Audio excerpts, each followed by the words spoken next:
একদিনের কথা, এক বিশাল সবুজ জঙ্গলের গভীরে বাস করত এক গরু আর এক বাঘ।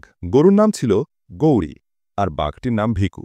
সাধারণত গরু ও বাঘ একে অপরের শত্রু, কিন্তু গৌরী আর ভিকু ছিল ব্যতিক্রম। তারা ছোটবেলা থেকেই একে অপরকে চিনত, আর ধীরে ধীরে তাদের মধ্যে গড়ে উঠেছিল অদ্ভুত কিন্তু আন্তরিক এক বন্ধুত্ব। প্রতিদিন সকালে গৌরী যেত নদীর ধারে ঘাস খেতে, আর ভিকু আসত মাছ ধরতে।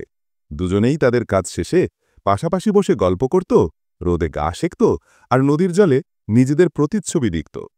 ভিকু কখনো গৌরীকে ভয় দেখাত না, আর গৌরীও জানত ভিকু তার কোনো ক্ষতি করবে না। একদিন হঠাৎ জঙ্গলে খরা নেমে এলো। আকাশে কালো মেঘ ছিল না, নদীর জল শুকিয়ে গেল, ঘাসও শুকিয়ে গেল।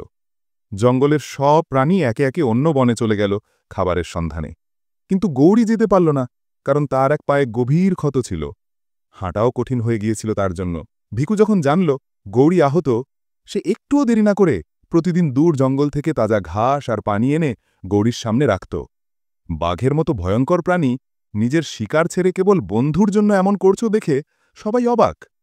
গৌরী একদিন কাঁদতে কাঁদতে বলল, ভিকু, তুমি তো চাইলেই আমাকে খেতে পারতে, তাহলে কেন এমন করছ? ভিকু মৃদু হাসি দিয়ে বলল, বন্ধুত্বের ক্ষুধা পেটের ক্ষুধার চেয়ে অনেক বড় গৌরী, তোমাকে কষ্টে দেখতে পারি না। দিন কেটে গেল। একদিন বৃষ্টি এলো, নদী আবার ভরে উঠল, ঘাসে ঢেকে গেল বনভূমি। গৌরী সুস্থ হল, আর ভিকু খুশিতে লাফিয়ে উঠল।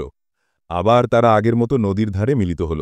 গৌরী ঘাস খেল, ভিকু মাছ ধরল, আর দুজনে হাসতে হাসতে বলল, বন্ধুত্ব থাকলে ভয় কিসের? জঙ্গলের অন্য প্রাণীরা তখন বুঝল বন্ধুত্বের কোনো সীমা নেই। সেটা মানুষ, পশু কিংবা পাখি, যেই হোক না কেন, হৃদয় যদি সৎ হয়, তাহলে ভালোবাসা সব বাধা ভেঙে দিতে পারে।